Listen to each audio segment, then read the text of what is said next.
Good morning, everyone. This is Pastor Caleb with Hope from His Word. Today is a message of Be a Llama. Now, the llama, an illustration of being a llama, is one that has been near and dear to my heart. It's an analogy I've used time and time again through my message, and it holds true to a place that's near and dear to my family.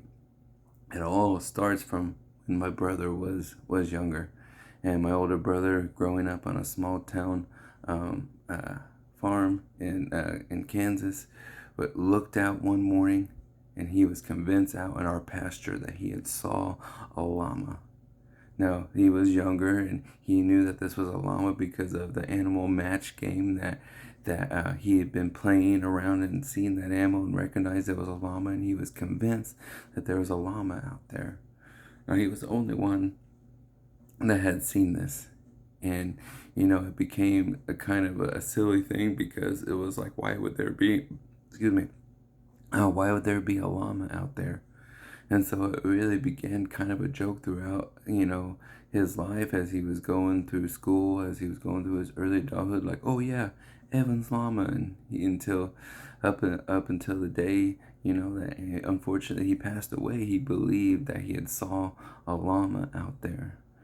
Now, what really made this special years later, especially after his death, was that I began to read stories and reports of farmers, especially in rural areas, that are leaving their cattle unattended for a long period of time, or livestock unattended for a period of time, that are prone to wolves or prone to animals that would, attack. They will put llamas in the cage or in the fence area with them, and they would act as a kind of like a guard dog, as a kind of a little barrier against the animals that are coming to attack their livestock, because this is what the article said about them. Llamas are fearless. They will charge headstrong into an enemy attacker or anything that was going on, and they will defend with their might. And it really began to be a great symbolism and almost a foreshadowing of my brother, of who the type of man that he would become, because we know that he became a soldier through the army, and he fortunately gave the ultimate sacrifice in 2005. And I can remember back when he was back home, how he just seemed so fearless. Obviously the things of war would bother him, or the times that he was home that he could tell that he was glad to have that time of peace, but he was ready to go back. He was always ready to fight. He was always ready to serve. Even up to his very last, he seemed ready to go. And it's a great analogy, and it's a great symbolism, for our Christian walk into our faith, to have that type of fearlessness. I think we see this a lot in the same type of spirit as in King David, or before he was King David, he was a shepherd boy, David, and we know the great story of him going against Goliath. And we see this in 1 Samuel 17, that, it didn't matter what he faced, whether it be a lion, whether it be a wolf, whether it be a giant. That passage is saying that it didn't matter if it was something that he was going against. He believed that God could bring him through it. And when he's charging out and everyone is back at camp afraid of this giant for what he might do, David knew that if he was going to come out and he was defy God, if he was going to be against God and the people of God, then he must stand against him. And if he were to stand against him in the name of God, that he could fall.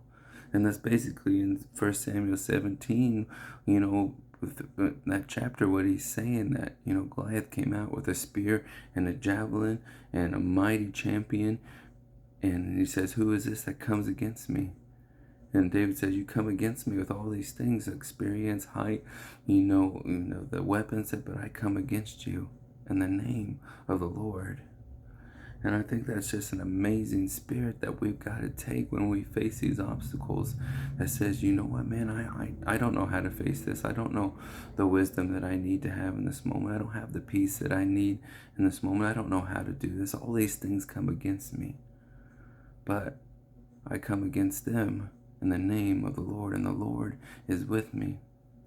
And one little closing thought is, oftentimes we read this passage and we put ourselves in David's position. Oh, if I could just be that brave and I could just run out, to where that giant is, and I could just stand before him and I could just sling that rock where the Lord has given me.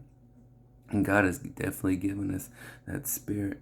Jesus came and he said that he gave us those authority and will do even greater things than he while he was on this earth. And so we definitely, through the Holy Spirit and through Jesus, have that authority and have that right. And sometimes we are. But more often than not, we're the ones that are scared back at camp. And how often do you feel like that? I know I do. And we don't have what it takes to go out against the lion, against the giant. But thanks be to God that God gives us the great champion in Jesus.